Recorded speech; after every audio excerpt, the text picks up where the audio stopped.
नमस्कार मित्रों, पराशर ज्योति संस्थान के यूट्यूब चैनल पर आपका फिर से स्वागत है। मैं हूँ बब्बन कुमार सिंह। मित्रों, आज जो है वार्षिक राशिफल की बात करेंगे और राशिफल की श्रृंखला मेष राशि से शुरू होती है, तो मेष राशि से शुरुआत करेंगे। और ये जो है ये आप लग्न और चंद्रमा दोनों से देख सकते हैं आपकी कुंडली में, जहाँ जिससे भी आपको स्पष्ट रूप से रिजल्ट दिखता है। और प्राय आप लग्न और चंद्रमा दोनों से इसको लगाकर देखें, आपको रिजल्ट दिखेगा।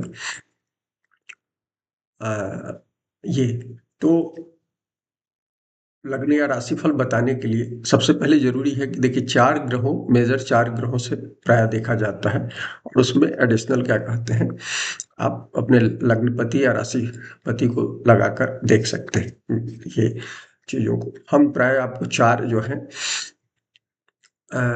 गुरु, शनि और राहु केतु, बेसिकली राहु केतु को एक ही लेना चाहिए, लेकिन रिजल्ट दो भावों में हम देखते हैं, इसलिए चार उसका हम कहते हैं। इसी से जनरली रिजल्ट देखे जाते हैं और हम भी इसी से रिजल्ट बताते हैं वार्षिक। तो हम अभी उसी से बताने जा रहे हैं, इससे रिजल्ट क्या है। मेष और लग्न राशि के लिए सबसे महत्वपूर्ण क्या है कि शनि का जो गोचर है, सबसे धीमे ग्रह है शनि। और शनि जो है 2026 में 2025 की तरह रहेंगे, जो मार्च में आए थे वहाँ। तो हमने बताया है 12वें भाव का फल हम देखेंगे, इसमें 12वें भाव में गोचर कर रहे हैं। तो चंद्रमा से और लग्न दोनों से 12वें भाव का शनि गोचर खराब कहा गया है, लॉसेस बताए गए हैं, दिक्कतें बताई गई है। और बेसिक रूप से मैं हमेशा कहता हूँ कि शनि जब भी 12वें भाव में आए लग्न या राशि से, तो अगले 30 साल 29-30 साल में एक बार आते हैं एक भाव में। तो अगले साढ़े 29-30 साल का आपको क्या कहलाता है, प्लानिंग करनी चाहिए इस समय में। चूंकि ये आप प्लान कर सकते हैं, अपने पुरानी चीज़ों को ऑडिट कर सकते हैं और उस हिसाब से नए सिरे से प्लान करेंगे, तो अगले 30 साल में आपको रिजल्ट मिलेंगे। जिस तरह का आपका प्रयास होगा शनि देंगे। शनि रिजल्ट प्राय जो देते हैं, कहते हैं 30वें भाव में रिजल्ट आते हैं तो देते हैं लग्न या चंद्रमा से, और छठे भाव में आते हैं तो देते हैं, और 10वें और 11वें भाव में आते हैं तो देते हैं। मोटा मोटी ये कहा गया है शनि का के गोचर में ये सर्वाधिक देते हैं। वैसे आप देखेंगे शनि सर्वाधिक अपना रिजल्ट देते हैं 11वें भाव में।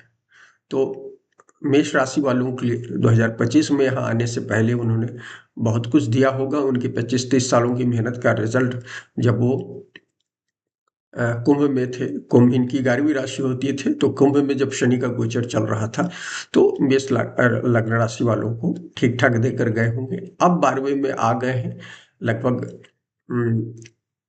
9-10 महीने का गोचर, 9 महीने का गोचर शनि का आपने देख लिया है। अब अगले 1 साल में ये गोचर होने, और ये साल जो है शनि जो है मार्गी हुए हैं दिसंबर अर्ली में, और मार्गी हुए हैं तो अभी जो है वो 2 अंश पर है। शनि जो 2 अंश पर 1 जनवरी को 2 अंश पर 1.59 पर रहे हैं, और साल के अंत में 2026 के अंत में वो 14 समथिंग, मतलब 15 अंश कहना चाहिए, तो आधी लगभग ये आप कह सकते हैं गोचर होंगे। तो जिन लोगों की कुंडलियों में शनि मेष लग्न में या राशि में, शनि यदि आपकी कुंडली में 1 से 14 अंश के बीच में हो, तो आपको ये रिजल्ट सर्वाधिक देने जा रहे हैं। अच्छा और बुरा ये आपकी कुंडली पर निर्भर करता है। मेष लग्न राशि के लिए स्पेशली क्या कहलाता है, जनरली रिजल्ट बुरा कहा गया है शनि का। लेकिन मैं हमेशा कहता हूँ शनि जो है, शनि और गुरु खास तौर पर, जैसे अभी धनु में उनका दोनों की दृष्टि जा रही है, जब तक कि मिथुन में गुरु है। 2 जून को बनेंगे गुरु, तो 2 जून तक गुरु है मिथुन में। तो मिथुन से 7वीं दृष्टि आ रही है धनु पर, और शनि की दृष्टि जा रही है, 10वीं दृष्टि जा रही है मीन से धनु पर। तो डबल है, और ये दृष्टि जो है तो धनु राशि के लिए इंपॉर्टेंट है। तो इनकी कुंडली में धनु राशि 9वां भाव है। तो 9वां भाव भाग्य से जो इन्होंने जीवन में कुछ चीजें की होगी, तो इनके जीवन में भी ये कुछ न कुछ रिजल्ट जरूर देगा जो है। लेकिन मेष के लिए शनि 12वें में गोचर जा रहे हैं, तो तो इसलिए जनरली क्या कहलाता है, 12वें से संबंधित चीज़ों में दिक्कतें देंगे। और चंद्रमा से ये 7.5 होता है। आप सबको पता है 7.5 जो होता है मेष राशि वालों के लिए 7.5 चल रही है चंद्रमा से देखिएगा तो 7.5 के कारण ये क्या कहते हैं, इसीलिए हमने कहा कि आपको जनरली ऑडिट करना चाहिए। पिछले 25-30 सालों में आपने जो लाइफ जी है, आपने क्या अपने जो आपके सोल का एम है, जो आपकी आत्मा की जो चाहत है, उसके अनुसार जी है कि सामाजिक और आर्थिक परिवेश के हिसाब से आपने जीवन जिया है। यदि आपने सामाजिक आर्थिक परिवेश के हिसाब से जीवन जिया है, ज़्यादातर लोग सामाजिक दबाव में, पारिवारिक दबाव में जीवन जीते हैं, जिस तरह का उनके परिवार का निर्णय होता है। लेकिन आत्मा की जर्नी अलग होती है, इस बात को ध्यान रखें। आप एक इंडिविजुअल सोल है, और इंडिविजुअल सोल होने के कारण इस जन्म में आपकी एक गति होगी, जिस गति से यदि आप डिफरेंट जा रहे होंगे तो निश्चित रूप से 12वें का शनि मेष लग्न राशि वाले को ट्रबल करेगा। लेकिन यदि आपने क्या कहते हैं अपनी सोल की जर्नी के अनुसार यात्रा कर रहे होंगे, तो निश्चित रूप से आपको ये 12वें में गोचर होने के बाद भी शनि आपको 12वें से संबंधित रिजल्ट देंगे। तो 12वां जो भाव है वो हमारे क्या है, मेजरली हम कहते हैं खर्च का भाव है, विदेश का भाव है, आध्यात्मिकता का भाव है, या अलगाव का भाव है। क्योंकि ये लग्न और राशि जो है, लग्न आपकी आइडेंटिटी को बताती है, राशि भी चंद्रमा वहाँ होता है तो लग्न होने के कारण वो भी आपकी आइडेंटिटी को बताता है। और आइडेंटिटी से अपने अपने होने के एहसास से मुक्ति जो है वो आध्यात्मिकता है। माने आप इस यूनिवर्स में है, आप इस बात आइए, ये सूर्य का यूनिवर्स है, सूर्य का ब्रह्मांड है, इस ब्रह्मांड में है। और इस ब्रह्मांड में यदि इस ब्रह्मांड की गति के अनुसार आपकी सोल की जर्नी हो रही है, तो निश्चित रूप से 12वें में भी गोचर बुरा नहीं होगा, अच्छा होगा। और ये तब होगा जब आप इस आध्यात्मिक बोध से आप मुक्ति भाव से जीवन को जी रहे होंगे। मुक्ति के रहस्य को यदि आप समझते होंगे, ज़्यादातर हम लोग सामान्य लोग मुक्ति के रहस्य को नहीं समझते हैं, तो मुक्ति के रहस्य से जी रहे होंगे, तो इसलिए ज़्यादातर लोग नहीं समझते, इसलिए जनरली 12वें का गोचर को हम खराब कहते हैं। तो 12वां जो है ये आपको इस पीरियड में शरीर का खर्च कराएगा, आपके अर्थ का खर्च कराएगा, और आपके जीवन में जुड़े हुए लोग आपकी आइडेंटिटी को कमजोर करने के लिए, आपके जुड़े हुए लोगों को, जैसे आपके पेरेंट्स हो सकते हैं, कोई निकट में नज़दीकी सीनियर्स हो सकते हैं, इन लोगों के जाने का भी इस समय हो सकता है, जो कहीं ना कहीं आपकी आइडेंटिटी में एक तरह से उनके जाने से एक विरक्ति, मैंने क्या एक कमी का एहसास कराएगा, जिसके कारण आपको इस संसार के प्रति जो मोह है, जो आसक्ति है, उस आसक्ति से थोड़ा सा अलग होने के लिए विवश करेगा। तो इस तरह की चीज़ों को ये बताता है। मेनली इस दौर में मेष के जातकों को नींद की परेशानी हो सकती है, साइकोलॉजिकल क्या कहलाता है, स्ट्रेस हो सकता है, या शत्रुओं के कारण घर के फ्रंट पर, लेकिन जनरली दफ्तर के फ्रंट पर क्या कहलाता है, ये आपको दिक्कतें दे सकता है ये। और जिन लोगों ने बुरे कर्म किए होंगे उनको उनके जीवन में मेजर ट्रांसफॉर्मेशन को इंडिकेट करता है। तो जेल वगैरह 12वें भाव से देखते हैं, जेल वगैरह जाने की, जो अपराधी किस्म के लोग होंगे और मन की कुंडली में जेल होंगे तो उनको जेल जाने की स्थिति होगी। आजकल वैसे पॉलिटिक्स में भी लोग जाते हैं तो वहाँ भी बहुत सारी गलतियाँ लोग करते हैं, इसलिए जाते हैं। तो मेष के जातकों को ये चीज़ ध्यान रखना चाहिए, जेल वगैरह की यात्रा है, लेकिन ज़्यादातर लोगों की ये अलगाव की ओर इंडिकेट करेगा। आपके जीवन से कुछ लोग जा सकते हैं, आप सबके बीच रहकर भी एक अकेलापन को महसूस करते हैं। शनि 12वें में है तो आप अकेलेपन को फील कर सकते हैं। तो इसको दूसरे रूप में आप कहें तो सेवियर फॉर्म में कहें तो कुछ लोग हॉस्पिटल में हो सकते हैं, कुछ लोग मेंटल हॉस्पिटल में हो सकते हैं, कुछ लोग घर में एकांत, मतलब साथ रहते हुए एकांतवास की स्थिति में होंगे, या मोटा मोटी आप कर सकते हैं जैसे साधु लोग आश्रम में रहते हैं तो आश्रम की गतिविधियों में भी आप जा सकते हैं। तो ये चीज़ें हैं। और ये जो है क्या कहते हैं, इस दौर में बहुत सारे लोग अपने अपकर्म के कारण, पाप कर्मों के कारण आम लोगों के बीच में घृणा के पात्र बन सकते हैं। कुछ ऐसी घटनाएं हो सकती है, स्कैंडल वगैरह आ सकती है आपके पीछे की गलतियों का, जिसके कारण ये हो सकता है। तो इस चीज़ को आपको ध्यान रखना चाहिए। और लिटरल टर्म में कहें तो मेष के जातकों को इस समय दाम्पत्य जीवन में कुछ हानियां हो सकती है, पति पत्नी दोनों के जीवन में कुछ हानि हो सकती है, पत्नी से आपको हानि हो सकती है, पति से आपको हानि हो सकती है। कई बार आपको हानि इस रूप में हो सकती है, चौथे से नौवां भाव है, तो कई बार आप अपने घर से दूर जा सकते हैं। तो ये एक तरह से अलगाव को बताता है, वो भी एक अलगाव को, तो उस तरह की चीज़ों को भी देते थे, विदेश के प्रवास को आप कह सकते हैं। या हमने पहले कहा कि पिता, भाई, ये सब लोगों की हानि हो सकती है इस समय। लेकिन ज़्यादा जो चीज़ें हैं आपको ध्यान रखना चाहिए इस दौर में, यदि आपने अपकर्म किया होंगे तो आपके शत्रु बहुत से समय सक्रिय होंगे और ये आपके खिलाफ काम करेंगे, जिससे आपको दिक्कतें होंगी और आपको क्या कहते हैं, या तो शत्रुओं का भय रहेगा। शनि भय को रिप्रेजेंट करते हैं, भय और भूख को रिप्रेजेंट करते हैं। तो शनि 12वें में है तो भय और भूख को माने प्राइमरीली ये करेंगे, और भय भूख इतना बढ़ सकता है लोगों के जीवन में, मेष के जातकों के जीवन में स्पेशली चंद्रमा है तो स्पेशली ज़्यादा होगा। और लग्न में भी हम आपको कहते हैं कि 70% लग्न में भी आप रिजल्ट देखेंगे कि लग्न से भी कि आपको माने जिससे आपको एक मुक्ति की ओर एहसास होगा, इस जो लगेगा कि इस संसार की निसारता का भाव होगा, इस संसार के होने न होने से माने आप जैसे लोग, एक समय आता है कि कम उम्र में भी जब जीवन में बहुत कठिनाई आती है तो संसार से मुक्ति चाहते हैं लोग, अपने देह को छोड़ना चाहते हैं, शरीर से मुक्ति चाहते हैं। क्यों? कि संसार उनको बहुत पीड़ा करता दिखता है। तो इस तरह का एहसास क्या कहलाता है इस दौर में शनि देगा। शनि ये 12वें से संबंधित है और शनि ये चीज़ बताता है। लेकिन शनि की जो ये है, इसकी दृष्टि जो है शनि की इनके दूसरे भाव पर है, तो दूसरे भाव धन की और वो कहीं ना कहीं उससे रिलेटेड दिक्कतों को बताता है।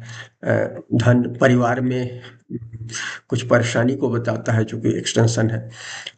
परिवार, कुटुंब का भाव है दूसरा, और कुछ उस और एक 12वें में होने के कारण हेल्थ संबंधी चीज़ों को बताता है। और एक चीज़ कहना भूल गया 12वें में, यदि आपकी कुंडली में आयु खत्म हो रही है तो इस समय जाने का भी समय हो सकता है। कुछ लोगों के लिए ये हो सकता है, स्वयं के जाने का भी हो सकता है। हमने रिलेशन के लोगों के बारे में तो कहा, लेकिन आपके भी जाने का समय हो सकता है। यदि आपकी आयु पूरी हो रही है तो शनि यहाँ से मुक्ति आपको भी दे सकते हैं, क्योंकि यहाँ आपकी आइडेंटिटी का मतलब ये है कि आप इस संसार में अपनी रहकर भी आइडेंटिटी को हो, तो आध्यात्मिक रूप से जब हो जाता है या सर्विस ओरिएंटेशन से आदमी जीता है तो इस संसार में रहते हुए भी मुक्ति हो जाती है। लेकिन जो लोग इस संसार में रहकर मुक्त नहीं हो सकता है और उनके जीवन का समय पूर्ण हो रहा है तो उनके यहाँ से जाने का भी समय हो सकता है। तो ये सब चीजें ये बता रहा है। और तीसरी दृष्टि दूसरे पर है, सातवीं जो दृष्टि होगी यहाँ से छठे पर होगी, तो छठे भाव एक्टिव होगा शनि की दृष्टि के कारण। हेल्थ संबंधी परेशानी होगी जो भी है। तो हेल्थ संबंधी परेशानी में मैं आपको बताऊं कि सबसे ज्यादा शनि जो कि 12वें में है, पैर का हिस्सा होता है। मीन जो होता है पैर का हिस्सा होता है, और आपकी कुंडली में पहले से मीन प्रभावित हो, वहां शनि हो, राहु हो और कुछ है पहले से, या उस पर दृष्टि हो 12वें भाव पर पहले से, तो ये बात समझ लीजिए कि माने, और आपकी कुंडली में या आपकी कुंडली में आपके लिए तो 12वां ही मीन है, तो मीन या 12वें भाव में और यहाँ भी हो तो निश्चित रूप से आपको माननी चाहिए पैर से संबंधित परेशानी हो सकती है। एक्सीडेंट में पैर घायल हो सकता है, तो पैर से संबंधित कुछ परेशानी दिख रहा है। और ये आपके मेंटल, चूंकि मेष लग्न के साथ जो मैं बताना चाहता हूँ, जनरली 2-3 चीजें हैं मेष लग्न के, क्योंकि अभी शनि के संदर्भ में बात कर रहे हैं तो आपको ध्यान रखना चाहिए। मेष जो है सिर के हिस्से को बताता है। हमने पैर का हिस्सा बता दिया क्योंकि वहां मीन में शनि बैठे हुए हैं, और हमने कहा कि यदि आपके जन्म कुंडली में पहले से 12वां भाव अफ्लिक्टेड है तो निश्चित रूप से पैर वाला हिस्सा दिक्कत होगा। लेकिन मेष के जात को, मेष में जिनका जन्म है चाहे लग्न या चंद्रमा है, तो मानकर चलिए कि जनरली सिर वाला हिस्सा प्रॉब्लम करता है। जैसे जिनकी कुंडलियों में शनि नीच का होता है, शनि नीच का मेष में होता है, मैंने आपकी कुंडली में लग्न या राशि में यदि शनि बैठा हुआ है मेष लग्न या राशि में, तो वो हेड से संबंधित समस्याओं को बताता है। जनरली देखिएगा नीच का शनि आपको पैरालिसिस वगैरह देता है। पैरालिसिस क्या होता है, मस्तिष्क से होता है, जब आपका स्ट्रेस होता है। बुध और शनि के अफ्लिक्शन से क्या कहलाता है, वो चीजें प्रॉब्लम क्रिएट होती है। तो जनरली एरीज के बारे में कहता है कि फीवरिश एटीट्यूड होता है इनका, तो इस समय फीवर की प्रकोप आपको हो सकता है।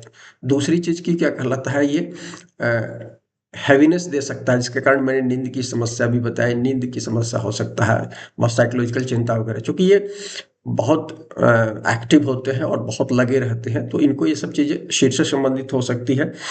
दूसरी चीज़ है कि क्या कहलाता है, माने हेडेक हो सकता है, माइग्रेन की भी समस्या, माइग्रेन वाले लोगों को भी इस दौर में सतर्क रहना चाहिए। स्पेशली मैंने कहा कि 2 डिग्री से लेकर यदि 14 डिग्री के आसपास में यदि है शनि का गोचर होगा, तो इस साल में अलग अलग समय जहाँ से गोचर कर रहे होंगे उस समय आपको ध्यान रखिएगा कि इस तरह की परेशानियां हो सकती है। लेकिन जनरली कहा जाते हैं सिर वाला हिस्सा, पांचवा पेट का हिस्सा कहा जाता है, पांचवा छठा जो है, तो अपर जो है पेट ऊपर से देखते हैं 5 नंबर से, और 6 नंबर से लोअर एब्डोमेन देखते हैं, तो जनरली ये पेट के हिस्से को कहते हैं 5 6, तो इसलिए मैंने कहा कि पाँच पेट वाले, तो इस समय डाइजेशन की समस्या हो सकती है।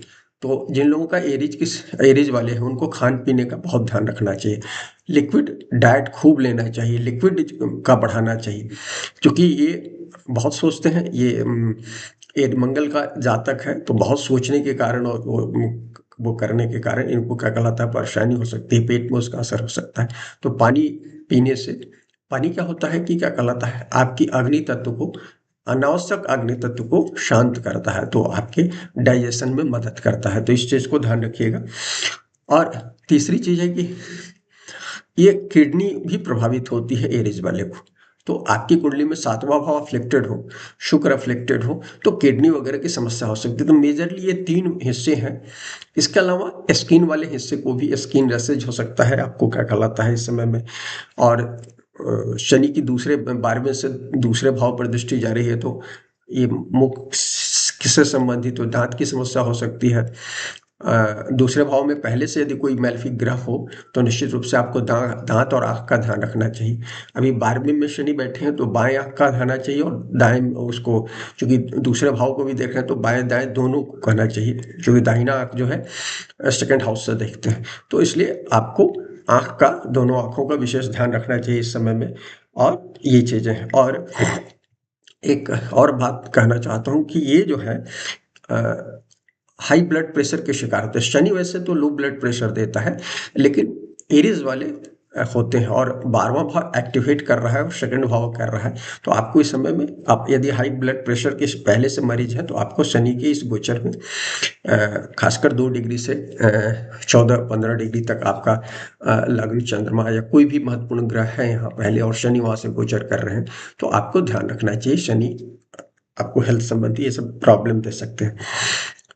एरीज के लोगों को क्या कहलाता है, ये बहुत क्या कहलाता है, माने इसके लैक ऑफ पोटेशियम फॉस्फेट की कमी के कारण इनको डिप्रेशन होता है। और शनि 12वें में है तो उसका लग्न पर भी असर पड़ रहा है, क्योंकि शनि, देखिए एक बात है, शनि 12वें में है, दृष्टि इनकी तीसरी दृष्टि जा रही है दूसरे भाव पर, तो आपका लग्न या राशि जो है एक तरह से दोनों साइड से अधिक हो गया, पापकत्र योग की स्थिति बन गई, तो कहीं ना कहीं मेंटल प्रेशर और सारी चीज़ों को बता रहा है। तो आपको ध्यान रखना चाहिए इस समय में पोटेशियम फॉस्फेट की, यदि आप खाने में कम हो रहे हैं तो आपको टमाटर खाना चाहिए, माने हरी चीज़ें स्पेशली खानी चाहिए, लेंटिल्स खानी चाहिए, दाल, तो इस तरह से ताकि मेंटेन करना चाहिए आपके शरीर को, और पानी की मात्रा बढ़ानी चाहिए। ये मेजर इस समय में शनि दे सकते हैं। इस दौर में हम चूंकि छठे भाव को देख रहे हैं, इसलिए हम ये सब चीज आपको बता रहे हैं। इसके अलावा वो शनि जो है, इनकी दृष्टि 9वें पर जाएगी, तो 9वें पर दृष्टि जाने के कारण हमने कहा कि फादर या और भी सीनियर से संबंधित कुछ या तो बीमारी हो सकती है, उनको हॉस्पिटल वगैरह जा सकते हैं, खर्च करा सकते हैं, या किसी के जाने का समय हो सकता है, इस तरह की स्थिति हो सकती है। तो शनि का ये गोचर आपके लिए ये बता रहा है। और ध्यान रखिएगा कि मेष लग्न या राशि के जातकों की जिनकी कुंडली में मीन में, क्योंकि यहाँ शनि गोचर कर रहे हैं, तो मीन में आपके यहाँ कोई ग्रह है तो निश्चित रूप से उस ग्रह पर यदि जा रहे हैं तो स्ट्रेस देंगे। जैसे आपकी कुंडली में हमने बताया कि शनि अभी गुजरेंगे 2 डिग्री से 14 डिग्री तक, स्पेशली 14-7 तक, 14 मिनट, 14 डिग्री और 7 मिनट तक गुजरेंगे। तो यदि मीन में आपके क्या कहलाता है वहाँ शुक्र है तो शुक्र संबंधित पीड़ा देंगे। यदि शुक्र संबंधित पीड़ा कब देंगे? जब शुक्र का आपने अनावश्यक इस्तेमाल किया होगा। शुक्र 12वें में है, आप अनैतिक संबंध बना कर रखे होंगे तो आपको इसीलिए किडनी से संबंधित परेशानी हमने बताई, या कुछ और परेशानियां हो सकती है, या आपकी यूरोलॉजी से संबंधित परेशानी हो सकती है, पेशाब के रास्ते में कुछ परेशानी हो सकती है। तो इस तरह की चीजों को बताता है। गुरु है तो यदि आपने क्या कहलाता है धर्म विरुद्ध काम किया होगा तो आपको हेल्थ में स्पेशली देंगे। मैं डायबिटीज के लिए कहता हूँ लॉ विरुद्ध, आप जो भी अवैध संबंध बनाते हैं, कोई भी धर्म के अनुसार चलने वाला अवैध रिलेशनशिप से बचेगा। या दूसरे मैंने 10 कमांडमेंट है ओल्ड टेस्टामेंट और न्यू टेस्टामेंट में जो क्रिश्चियन की वो है, तो उसमें 10 कमांडमेंट है। उसमें तीसरा जो कमांडमेंट कहा जाता है कि पड़ोसी के धन, स्त्री पर और क्या कहलाता है धन पर नजर नहीं रखनी चाहिए। नजर रखने से उसके बहुत सारे रिजल्ट नेगेटिव होते हैं। तो उस तरह की बात हम कहना चाहते हैं कि यदि आपने गुरु है, गुरु यदि लॉ को बताता है, नेचुरल लॉ को बताता है, तो नेचुरल लॉ को फॉलो नहीं कर रहे हैं तो आपको क्या कहलाता है बीमारी देगा। तो लीवर से संबंधित बीमारी दे सकता है। मैंने कहा कि डायबिटीज के लिए मैंने कहा कि ज्यादातर डायबिटीज मैं हमेशा कहता हूँ कि दूसरे की स्त्री और धन पर नजर रखने वाले को डायबिटीज होता है ज्यादातर। आप यदि स्त्री का मतलब स्त्री पुरुष दोनों के संदर्भ में, स्त्रियों के लिए पुरुष हो गया, पुरुषों के लिए स्त्री हो गया, या दूसरे के धन पर भी नजर रखे हैं तो भी हो सकता है। माने आप लालच की दृष्टि रखते हैं तो इस तरह की चीजों को देता है। तो मेष के जातकों को पैशनेट होते हैं, देखिए इनका 7वां भाव शुक्र का होता है, लग्न इनका मंगल का है, शुक्र है, तो शुक्र मंगल का कॉम्बिनेशन यदि है तो पैशनेट हो गए।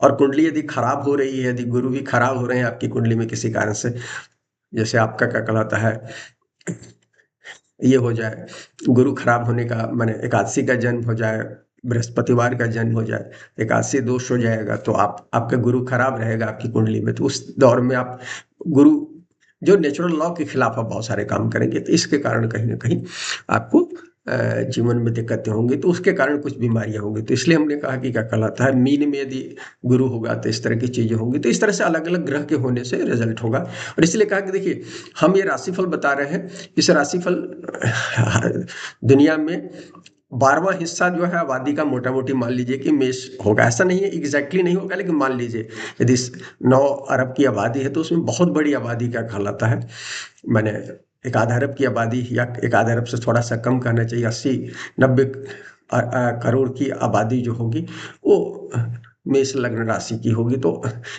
सबको एक समय में सब चीजें नहीं हो सकती और एक साल में नहीं हो सकती, लेकिन ये हम क्रमिक बता रहे हैं, हम इंडिविजुअल चार्ट नहीं देख रहे हैं। इसलिए मैंने कहा इंडिविजुअल चार्ट में स्थितियों के हिसाब से चीजें बदल जाएंगी, आपकी दशा भुक्ति के हिसाब से चीजें बदल जाएंगी।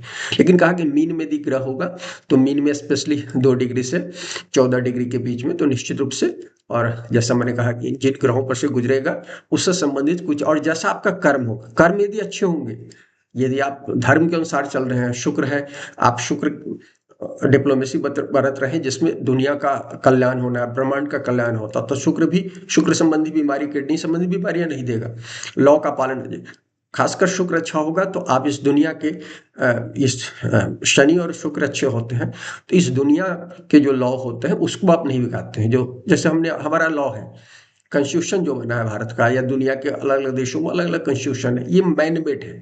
नेचुरल लॉ मोटा मोटी हम मानते हैं कि सब यूनिवर्सल है, लेकिन देश के हिसाब से वो बदल जाता है, तो उसमें शनि और गुरु की भूमिका होती है, शुक्र की भूमिका होती है। तो यदि आप उसको फॉलो कर रहे हैं तो आपके साथ न शुक्र की हानि होगी न शनि की हानि होगी, तो आपके कर्म पर सारे चीज निर्भर करता है। तो इसलिए याद रखिएगा कि 12वें में हम जब शनि के गोचर की बात कर रहे हैं तो ये हानियां तभी होंगी, पहले ही मैंने कहा दिया, जब आपके उस तरह के कर्म होंगे, कर्म अच्छे होंगे, पुण्य अच्छा होगा, तो आपके साथ नहीं होगा। कई बार क्या कहलाता है कर्म बुरे हैं लेकिन आपके पास पुण्य है, जैसे आपके पास नौकरी नहीं है और बैंक में बहुत पैसे है, बाप दादे का जमा किया हो या पुरानी नौकरी में आपने बहुत इकट्ठा कर रखा है, तो आपकी नौकरी जाने से आपको फर्क नहीं पड़ता है।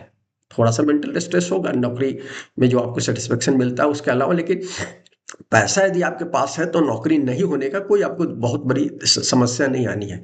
लेकिन यदि आपके पास नौकरी चलेगी और पैसा भी नहीं है तो आपके साथ बड़ी समस्या है जीवन में जीने की।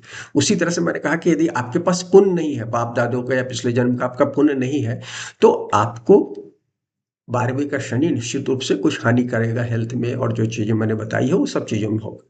तो जैसे मैंने कहा मीन में यदि ग्रह हो, कन्या में हो, तो मैंने एक तरह से मीन में भी चल रहे हैं तो एक कॉमन साइन है, इस बात को ध्यान रखिए। कॉमन साइन का द्विस्वभाव राशि है, तो द्विस्वभाव तीनों राशियों में, मीन, कन्या, धन, इन राशियों में यदि आपके हैं यदि ग्रह, तो और खासकर 2 डिग्री से 14 डिग्री के बीच में, चूंकि त्रिकोणात्मक रूप से ये उसको असर करेंगे, केंद्र के रूप में असर करेंगे शनि वहां से, तो वो आपको कुछ दिक्कतें हैं। और वृषभ में भी यदि है तो आपको दिक्कतें हो सकती है, तो इस चीज को ध्यान रखिएगा। शनि, ये शनि की बात हमने आपको बता दी। ये चीज अब क्या कहते हैं, क्योंकि ये हानि का भाव है इसलिए हानि से संबंधित चीजें होंगी। प्लस में आपको मैं बताया, यदि आपका प्लस होना होगा, अच्छा प्लेसमेंट हो जाए, एमएनसी वगैरह में जॉब हो सकती है। प्लस होना होगा तो इस दौर में आपको क्या कहलाता है, आपको ऋण से मुक्ति हो जाएगी, पैतृक संपत्ति वगैरह प्राप्त हो सकती है। क्या कहलाता है, यदि आपके जीवन में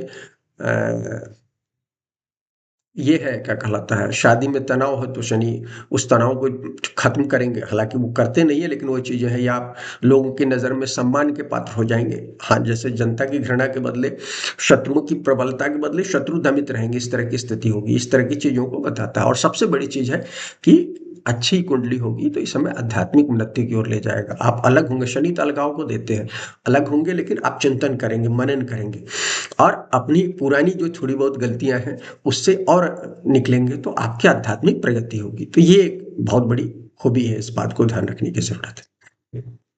अब हम गुरु की बात करते हैं। देखिए, गुरु का गोचर जो है इस साल 3 राशियों में होने वाला है। हालांकि मिथुन के बारे में ऑलरेडी बता चुके हैं पिछले साल, और मिथुन में 6 महीने गोचर हो चुका है, और अभी वक्री गोचर हो रहा है, 10 मार्च तक होना है, और फिर उसके बाद मार्गी होगा जो 2 जून तक होगा। तो 2 जून तक मिथुन में तीसरे भाव में क्या कहलाता है, मेष राशि के लिए गोचर, मेष लग्न और राशि के लिए तीसरे भाव में गोचर हो रहा है। तो तीसरे भाव का गोचर गुरु का बहुत अच्छा नहीं कहा गया है, न लग्न से कहा गया है न चंद्रमा से, दोनों से इसको निगेटिव बताया गया है। तो जनरली क्या कहलाता है, गुरु इस भाव में रिजल्ट आपको, लेकिन सभी ग्रह और खासकर शुभ ग्रह है गुरु, और इनके लिए तो 9th के लॉर्ड भी हैं, और 9th पर दृष्टि भी जा रही है, कुछ तो देंगे, खासकर दृष्टि संबंध में देंगे। थर्ड हाउस से सीधे नहीं देंगे, थर्ड हाउस से नहीं देंगे, मतलब आप में अभी थर्ड हाउस का है, पराक्रम का है, तो आपका शुभ ग्रह जो है तीसरे भाव में अच्छे नहीं कहे गए। तीसरे भाव में, क्योंकि उपचय भाव है, उपचय भाव में हमेशा क्रूर ग्रहों को प्लेसमेंट अच्छा माना गया है, तामसिक ग्रहों को, मंगल, शुक्र, शनि, राहु, केतु, ये सब तीसरे भाव में अच्छे माने गए। तो गुरु और शुक्र जैसे ग्रह यहाँ आकर, गुरु को कहा गया उपदेश, जैमिनी कहते हैं उपदेश देता है। तो उपदेश देने से संसार में यति यथार्थवादी दौर से हम जी रहे हैं, तो उपदेश देने वाले को कौन पूछता है, आप समझ सकते हैं। तो इसलिए मिथुन राशि में उस रूप में, लेकिन गुरु की दृष्टि जो होगी, स्पेशली 5वीं और 9वीं दृष्टि, तो वो गुरु के यहाँ रहने से वो चीज आपको कुछ फलित होने जा रही है। तो मैंने कहा कि पराक्रम में दिक्कत दिख रही है, लेकिन हाँ, शुभ ग्रह आते हैं तो आपके भाई से संबंधित, ये आपके छोटे भाई का पड़ोसी है, तो पड़ोस आपके भाई के जीवन में कुछ अच्छी चीजें होने की संभावना है इस दौर में। उनके जीवन में ये जरूर हो सकता है कि कुछ अच्छी, इसलिए कहा कि शुभ ग्रह बैठा है, भले उसका वो आपके लिए डायरेक्ट फायदा नहीं, लेकिन आपके भाई के जीवन में कुछ अच्छी चीजें होंगी। उससे हो सकता है डायरेक्ट अभी फायदा नहीं होगा, लेकिन वो अच्छे हैं तो कभी न कभी आपको फायदा हो सकता है। तो या पड़ोसी आपके अच्छी स्थिति होगी तो उनसे भी अच्छा होगा। हालांकि अभी वक्री चल रहे हैं, वक्री होने के कारण उनके जीवन में थोड़ा सा कुछ दिक्कतें होंगी, लेकिन ओवरऑल क्या कहलाता है, मिथुन में गोचर भाई और पड़ोसियों के लिए अच्छा गोचर कहना चाहिए, या उनसे आपको उतनी दिक्कतें नहीं है। आपकी दिक्कतें आपके पराक्रम की कमी की है। आपकी इस समय में दिक्कत ये है कि क्या कहलाता है, यात्रा बहुत ज़्यादा नहीं करेंगे, गुरु यात्रा करने में आपको हेल्प नहीं करेंगे बहुत ज़्यादा, ये क्या कहलाता है। और भी नौकर चाकर से उस तरह से आपको आराम नहीं मिलेगा इस समय। और यदि क्या कहलाता है ये,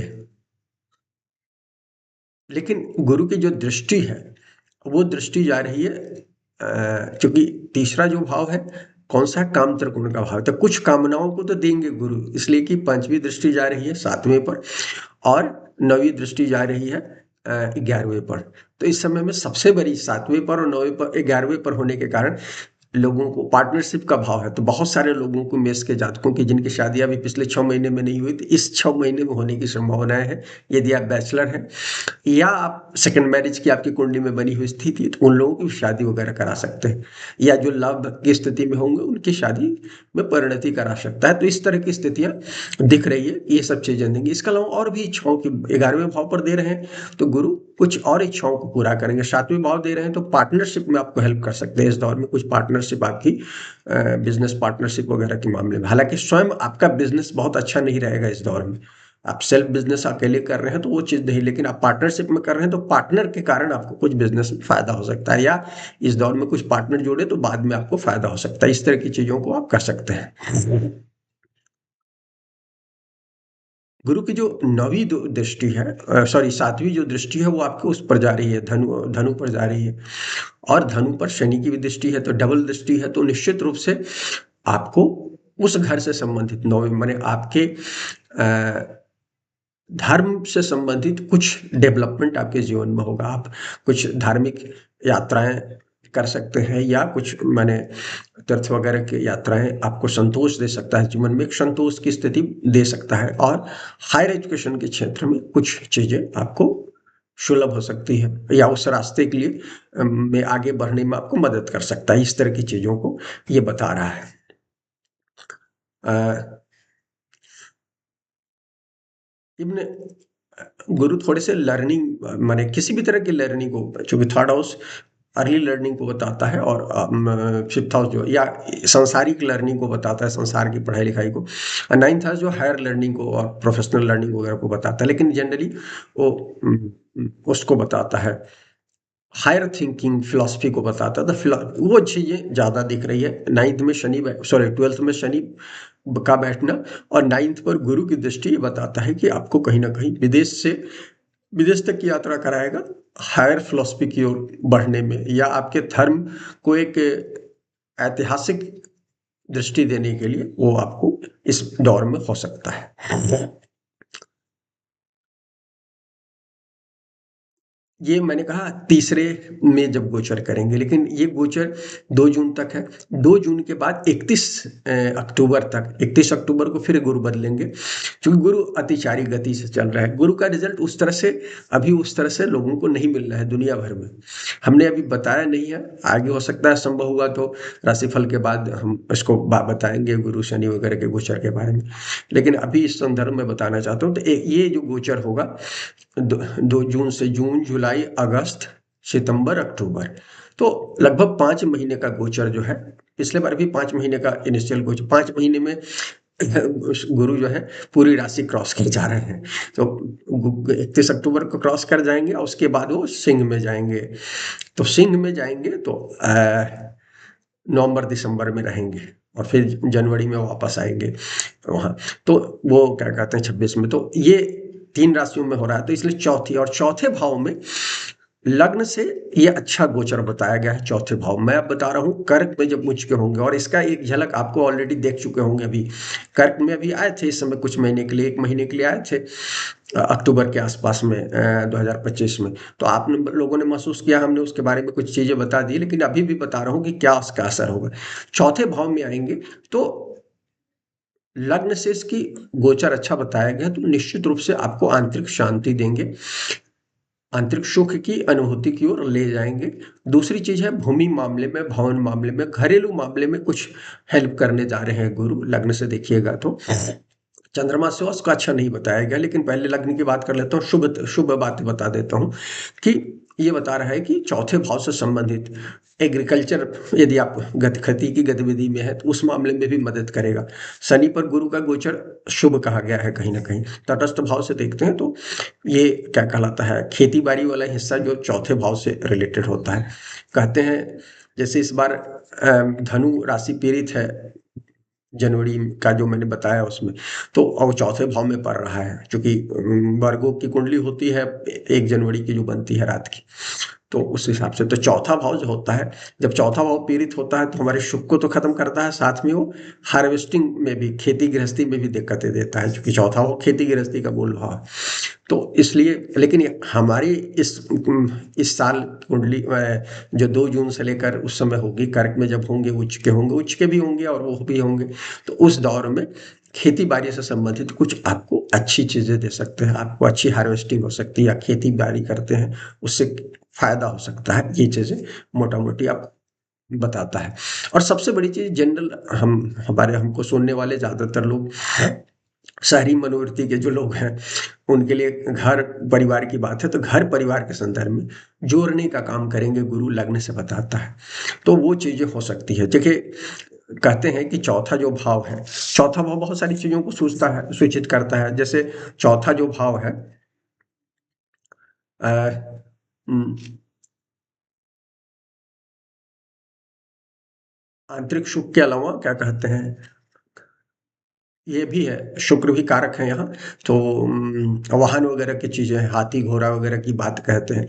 आज ये डेट में हाथी घोड़ा नहीं है, लेकिन लग्जूरियस गाड़ी घोड़ा है। तो लग्न में यदि आपका प्रबल है, लग्न से चीज़ें, तो गुरु का वहाँ से आने के कारण इस समय आप कोई बड़ी गाड़ी खरीद सकते हैं, गाड़ी, घर के बारे में मैंने बनाया कि मकान भी खरीद सकते हैं, या अपने जमीन पर कुछ मकान बना सकते हैं। इस तरह की स्थितियां वो बता रहा है।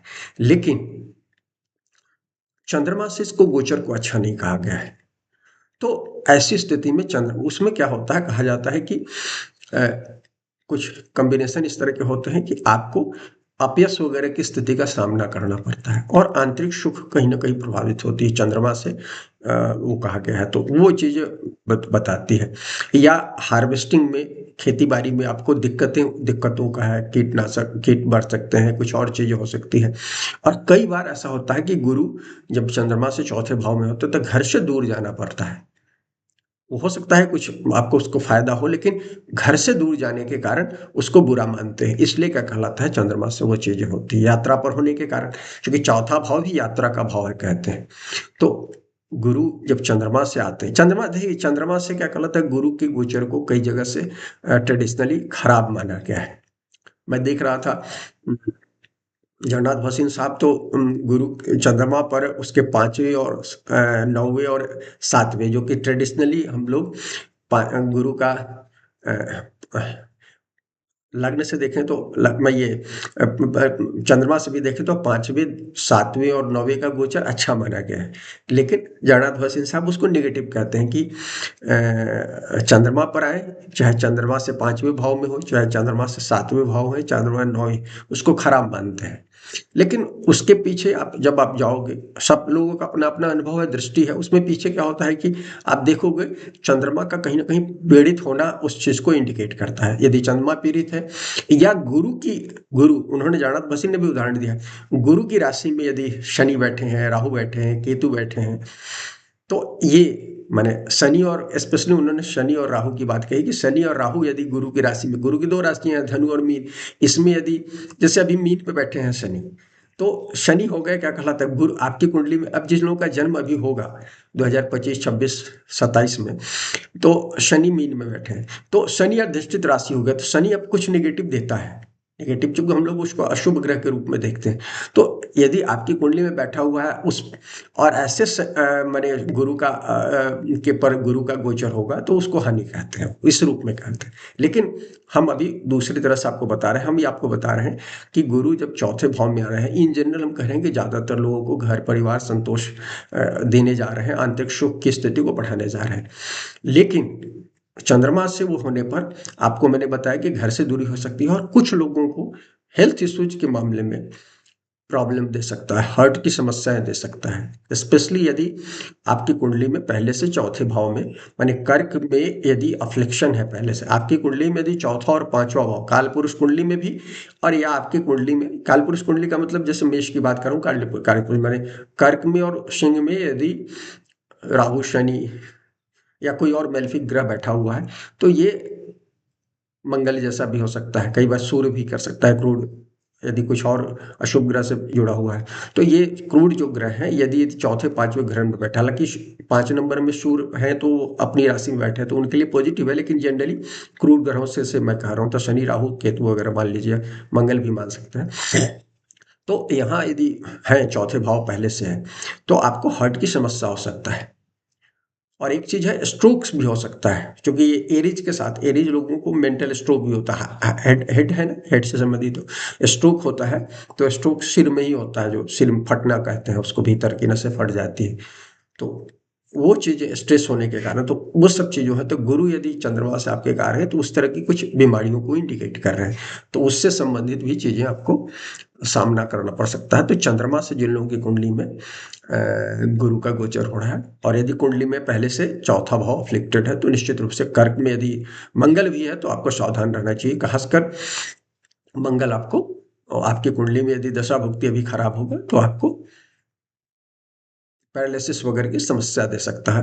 जैसे आपकी कुंडली में शनि 1 नंबर में बैठा हो, 4 नंबर में मंगल बैठा हो, इस तरह मैंने दोनों दो दो ग्रह नीच के हो गए, लग्नेश भी नीच का हो गया, शनि भी आपके जो बाधक ग्रह होता है वो नीच का हो गया, तो ऐसी स्थिति में आपको बीमारियां दे सकता है। इस चीज को ध्यान रखिएगा। तो ये सब चीजें बता रहा है। और शनि यहाँ, सॉरी, गुरु यहाँ क्या कहलाता है, चौथे भाव में बैठेंगे तो वहां से उनकी दृष्टि जाएगी। दृष्टि कहाँ जाएगी? तो भले चंद्रमा से खराब माना गया है वहां चौथे भाव में, लेकिन जब उसकी गुरु की दृष्टि जाएगी, कहाँ जाएगी? 8वें भाव और 9वें भाव पर। माने त्रिकोण में गुरु की दृष्टि त्रिकोणात्मक होती है। तो चौथा भाव जो होता है मोक्ष का भाव है, तो मोक्ष भाव आपका सक्रिय हो गया, तो इसलिए कहा कि कुछ मोक्ष की चीजें होंगी। और आपके ऑलरेडी कुंडली में मोक्ष भाव में शनि बैठे हुए हैं, मीन में बैठे हुए हैं। तो इसलिए ये चीज ध्यान रखिएगा, गुरु जब आएंगे, एक अच्छी चीज ये होगा कि गुरु जब यहाँ आएंगे, कर्क में आएंगे, तो मेष के जातकों के शनि के प्रकोप को थोड़ा सा कंट्रोल करेंगे, क्योंकि वो त्रिकोणात्मक रूप से 100% दृष्टि दे रहे हैं, शनि पर देंगे, मीन पर। और वो ये है, तो कहीं ना कहीं शनि को कंट्रोल करेंगे, और शनि को कंट्रोल करेंगे तो जो नकारात्मक चीजें कंट्रोल हो जाएंगी। और 8वें पर जा रहा है तो लीगेसी वगैरह के मामले में कुछ चीजें फायदा दिख रहा है। देखिए, दूसरा भाव और 8वां भाव, ये दोनों धन से रिलेटेड भाव है। छुपा हुआ धन 8वें को कहते हैं, और सामने जो धन दिख रहा है, जो आपके द्वारा अर्जित धन है या आपके बाप दादों द्वारा अर्जित धन है, दूसरे भाव से दिखते हैं। नेशनल कुंडलियों में ट्रेजरी वगैरह को देखते हैं, या जैसे सरकार का आरबीआई वगैरह को देते हैं, रिजर्व, अमेरिका में रिजर्व बोलते हैं, क्या नाम है, पूरा नाम मैं भूल रहा हूँ। तो इस तरह की जो चीजें हैं, उनका सेंट्रल जो बैंक है, सेंट्रल बैंक जिसका जो होता है, उसको बताते हैं। तो आपका जो सेंट्रल ट्रेजरी है, जो भी आपके घर में है, तो उसको सेकंड भाव, तो सेकंड 8वां, तो इसलिए 8वें को जब वो एक्टिवेट करेगा, तो गुरु 8वें को एक्टिवेट कर रहा है अपनी दृष्टि से, 5वीं दृष्टि से, तो आपको उस मामले में देगा। और आपको बहुत सारे 8वें से रहस्यमय चीजों से संबंधित चीजों में भी अभिवृद्धि करेगा, शनि 12वें बैठकर, और गुरु की 8वें में दृष्टि होकर 5 महीने जो पड़ेगी 31 अक्टूबर तक, वो सब आपको बता रहा है। कुछ ज्ञान आपको अभिवृद्धि होगी। शनि गुरु का कॉम्बिनेशन, मैं हमेशा कहता हूँ, फंडामेंटल चेंजेस लाता है लाइफ में, और इस प्रकृति के फंडामेंटल तत्व को समझते हैं। इस दुनिया में सक्सेसफुल लोग कभी भी इस दुनिया के फंडामेंटल तत्व को नहीं समझते। इस बात को समझिए। अभी हाल में मैं पढ़ रहा था पैरेलल यूनिवर्स के बारे में, तो साइंस आज पैरेलल यूनिवर्स को स्वीकार कर रहा है, और हमारी हमारी सृष्टि तो पैरेलल यूनिवर्स को पहले से स्वीकार करती है कि भाई, जैसे इस हमारा ब्रह्मांड है, उस तरह से बहुत हजारों ब्रह्मांड है दुनिया में। और तो इस समझिए कि ये जो ज्ञान है, ये आपकी बौद्धिकता से नहीं आता है। और हम जिस समाज में जी रहे हैं, बौद्धिक वर्ग है, इंटेलेक्चुअल वर्ग है, इंटेलेक्चुअल ये सब चीजें नहीं समझ सकते हैं। इसके लिए गुरु तत्व आपका मजबूत होना चाहिए। तो गुरु की 8वें और 12वें पर जो दृष्टि जा रही है, पंचम और नवम दृष्टि, वो आपके अगाध ज्ञान की ओर, इस सृष्टि के ज्ञान की ओर बता रहा है। तो आपको वो सब ज्ञान मिल सकता है इस समय में, और वो तभी मिलता है जब आपके जीवन में परेशानी आती है। शनि 12वें में बैठकर उसको इंडिकेट कर रहे हैं कि आपके जो अभी तक गति थी उसको रोक रहे हैं। लॉस वाले पोजिशन में आपके जीवन में कुछ लोग जा सकते हैं नजदीकी, उसके कारण आप रीथिंक करने के लिए विवश हो सकते हैं। बहुत नजदीकी रिलेशन के खोने के बाद आपको समझ में आएगा कि जीवन कुछ नहीं है। इस भर माने, आप जिसको इस दुनिया को ही सब कुछ जिन्होंने मान लिया होगा, इस दुनिया के बाहर भी एक जीवन है, उसको समझ आने में शनि गुरु का रोल होता है। तो आपकी कुंडली में शनि गुरु ऐसे भी दुनिया भी बना हुआ है, और क्या कहते हैं, आपकी कुंडली में गुरु कर्क में आएंगे तो इसको विशेष बताएंगे, तो उस समय 5 महीने के दौर में, और बाद में भी जब जो कर्क में रहेंगे, तो आप मानकर चलिए अगले साल 27 में भी 4-5 महीने रहेंगे, तो गुरु आपको बहुत ज्यादा फंडामेंटल तत्व को सिखाने जा रहे हैं मेष लग्न के जातकों को। तो मेष लग्न को जातकों को शुक्रगुजार होना चाहिए शनि गुरु का, कि वे आपको फंडामेंटल तत्व सिखाएंगे, और जिससे जीवन या आपकी आत्मा की गति सुधर जाएगी। आप केवल जो परिवार समाज के हिसाब से जीने के लिए विवश हो रहे हैं, फिर आप एक अपने आत्मा के इच्छा के अनुसार जीना शुरू करेंगे। फिर आपकी इस संसार के बाद जो मुक्ति का समय होता है, समय, उसमें या तो इसी जीवन में या जीवन के बाद आप ज्यादा बेहतर क्या कहलाता है अपने को महसूस करेंगे, अगले जीवन में बेहतर महसूस करेंगे, एक अच्छे आदमी के रूप में आपकी पहचान होगी। तो उस चीज को इंडिकेट कर रहा है। 12वें भाव में गुरु की दृष्टि कहीं ना कहीं आध्यात्मिक उत्थान की वो बता ही रहा है, वो चीजें दान धर्म वगैरह कर सकते हैं, यात्राएं तीर्थ यात्राएं, मैंने कहा 9th पर दृष्टि जारी, उससे भी बताया, यहाँ से भी दिख रहा है कुछ, या कुछ लोग विदेश तक जा सकते हैं अपनी हायर फिलोसफी को खोजने के संदर्भ में, इस तरह की चीजों को बता रहा है गुरु। और जहां तक गुरु का 5वें में गोचर होगा, 5वें का गोचर दोनों के लिए, चंद्रमा और लग्न दोनों से अच्छा गया है, तो निश्चित रूप से आप जान लीजिए, ज्यादा मैं बात नहीं करूंगा क्योंकि वो 2 महीने के लिए है, और आगे अगले साल बात करेंगे। जब सिंह में आएंगे, सिंह में गुरु अच्छे कहे गए हैं, वो सिंह राशि जो है सर्वाधिक क्या कहलाता है, अग्नि तत्व राशि में सर्वाधिक देने वाली राशि है, समझिए इस बात में।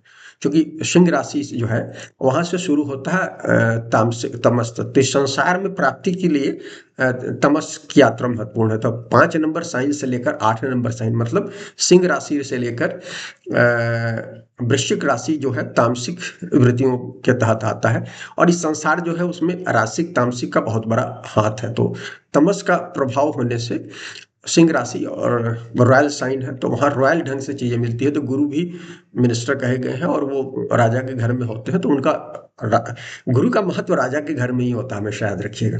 तो इस संसार में आगे बढ़ने में बहुत हेल्प करेंगे जब वो आएंगे 5 नंबर में। हालांकि वो बहुत कम समय में है, 3 बार में आएंगे, तो बहुत सारे लोगों को फायदा नहीं करेंगे, लेकिन जिन लोगों को फायदा करेंगे वो भरपूर फायदा करेंगे, जिसको कहते हैं प्रचुरता से फायदा करेंगे।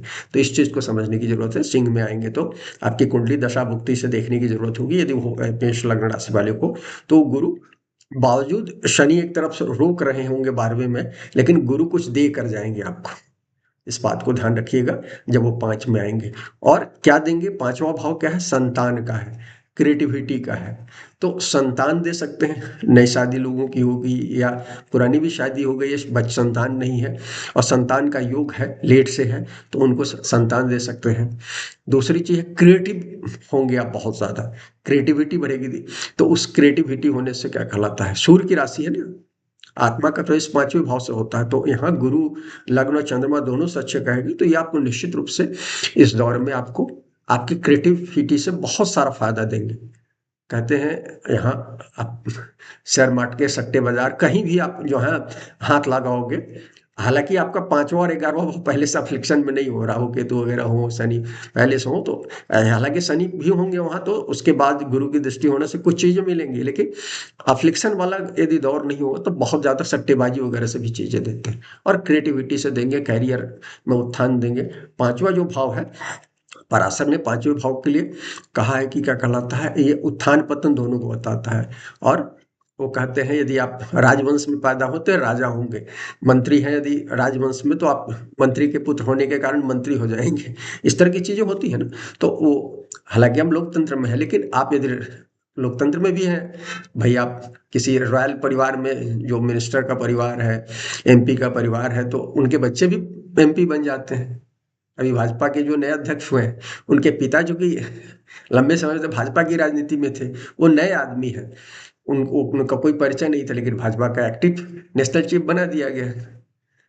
नवीन प्रसाद क्या नाम है उनका, तो इसलिए कि उनके बाप थे, तो उस तरह की जो रॉयल्टी के कारण मोदी जी की नजर पड़ गई, उनका नाम हो, उनके पिता का नाम था पहले, तो उनके कारण वो तो अभी 4-5 बार के विधायक हैं, उनको सीधे बीजेपी जैसी इतनी बड़ी जो आज के डेट की उस पार्टी का अध्यक्ष बना दिया गया। तो इस तरह की स्थितियां जो होती है उसको इंडिकेट कर रहा है। तो इस ऐसे दौर में ऐसे लोगों को फायदा होता है वो चीज। और वो याद कीजिए, वो वही दौर था उनको अभी जब कर्क में आया था। वो हो सकता है, मैं नहीं जानता उनकी क्या राशि है, लेकिन ऐसे लोगों का, या हो सकता है कि मेष राशि उनकी कुंडली में बहुत इंपॉर्टेंट हो तो उनको दे दिया, या पांचवा भाव बहुत इंपॉर्टेंट हो, वहां बैठे होंगे शनि राहु जैसे ग्रह, तो देते हैं वो सब चीजें। तो मैं ये बता रहा था कि आपको ये सब आनुवंशिक रूप से भी चीजें देता है और क्रिएटिविटी वगैरह से भी देता है। तो पांचवें भाव के इसके कारण क्या कहलाता है, मंत्र, खासतौर ये मंत्र सिद्धि का भाव है। मंत्र यदि शुभ ग्रह बैठे हैं, गुरु यहाँ आएगा तो मंत्र सिद्धि से आपकी आध्यात्मिक उन्नति हो जाएगी। या क्या कहलाता है, पति की पत्नी के माध्यम से धन संपत्ति वगैरह मिल सकता है। इसी तरह से आपके अपने विजडम से बहुत सारी चीजें हो सकती हैं। कहते हैं कि इस पांचवा भाव इंस्ट्रूमेंटल म्यूजिक के आनंद का है। इस दौर में आप शास्त्रीय गायन सुन सकते हैं, शास्त्रीय गायन का भरपूर आनंद उठा सकते हैं।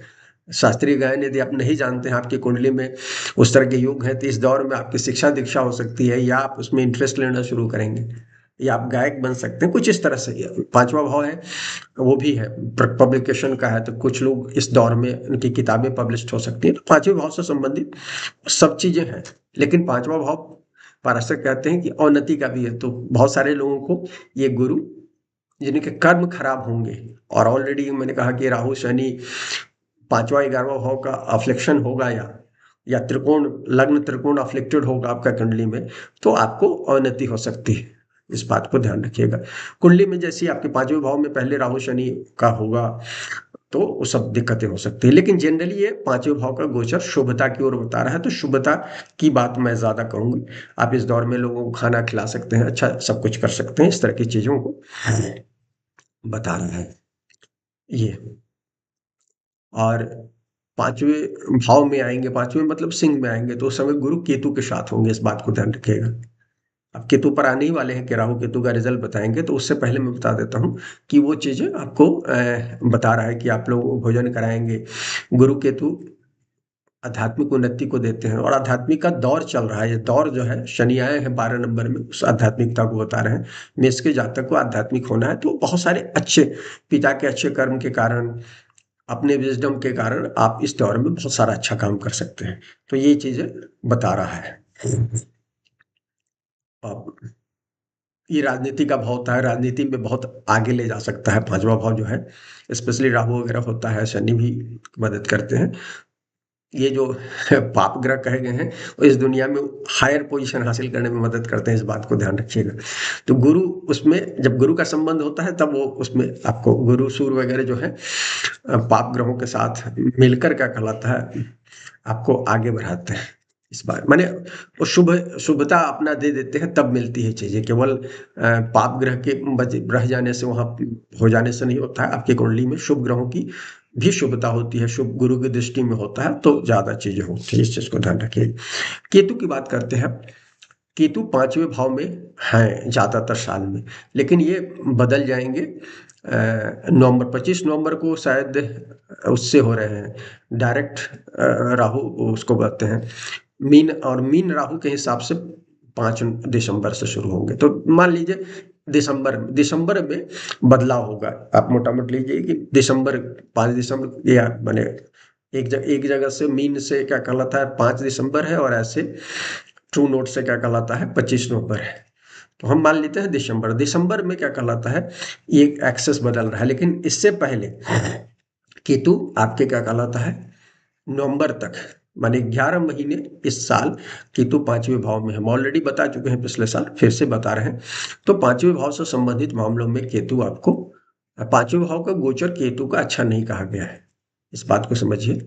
और राहु केतु का ट्रेडिशनल दिया नहीं गया, लेकिन जहां तक राहु केतु का कहा गया है कि शनि के शनिवत शनिवत राहु कुजवत केतु जो कहा गई है, उसमें शनि के हिसाब से राहु का देखना चाहिए, और मंगल के हिसाब से केतु का देखना। पांचवें भाव में गोचर अच्छा नहीं होता है इन लोगों के, इनमें सूरज का भी अच्छा गोचर नहीं होता है।